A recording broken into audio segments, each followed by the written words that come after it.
15/5/2024 నుండి 14/6/2024 వరకు వృషభ రాశిలో రవి సంచార స్థితి జరుగుతుంది. కర్కాటక రాశి వారికి ఏడాది తర్వాత రవి భగవానుడు వృషభ రాశిలో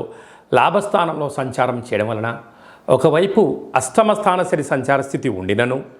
రవి భగవానుడు మంచి స్థానంలో సంచారం చేయడము, అక్కడే దేవగురు బృహస్పతి చేత 12 సంవత్సరముల తర్వాత అక్కడ సంచారం చేయడం వలన వృత్తులు,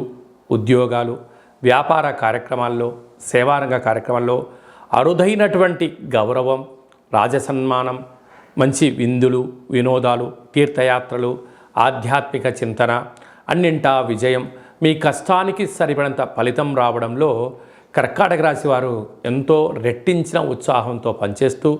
అద్భుతమైన విజయం వారు సొంతం చేసుకోబోతున్నారు. కనుక ఇలాంటి కాల సమయంలో సమయాన్ని, ధనాన్ని వృధా చేసుకోకుండా వీలైనంత వరకు మౌనంగా ఉండడం, ఏదైనా ప్రతి విషయాన్ని క్షుణ్ణంగా చదవడం,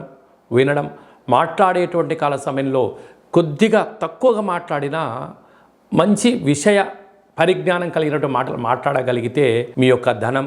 గౌరవం రెట్టింపవడం, సమాజంలో రాబోయే కాలం అంతా కూడా బంగారు భవిష్యత్తుకు